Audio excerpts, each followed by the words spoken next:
Okay, sa lahat ng aking mga kaibigan, mga followers, mga subscribers, ang isi-share ko sa inyo ngayon ay situational na pagdepensa sa sarili. Tandaan ninyo na ang depensa sa sarili ay ginagawa lamang kung ang inyong mga buhay ay nalalagay sa alanganin. Pero kung kaya nyong umiwas, lumayo, yun ang pinaka-the best ninyong gagawin. Okay, so ito situational. Halimbawa, nakaupo kayo, pero ang kaharap nyo ay predator o masamang tao. Kung mayroon kayong ballpen o kahoy na matulis, o kung ano pa mang mayroon kayo, halimbawa nasa bag naman yan, ilabas nyo na.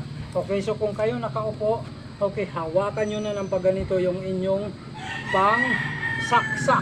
Okay, so pag tayo, halimbawa nakatayo yon, ikaw nakaupo, walang sabi-sabi, saksak agad sa mata at saksak sa liig. Okay, so kung nakaharap naman yan, okay, pag masamang tao to, tandaan niyo, so saksak agad sa mata, saksak sa liig, and then layo na kayo. Ganun lang, hindi nyo kailangan makipagpatayan.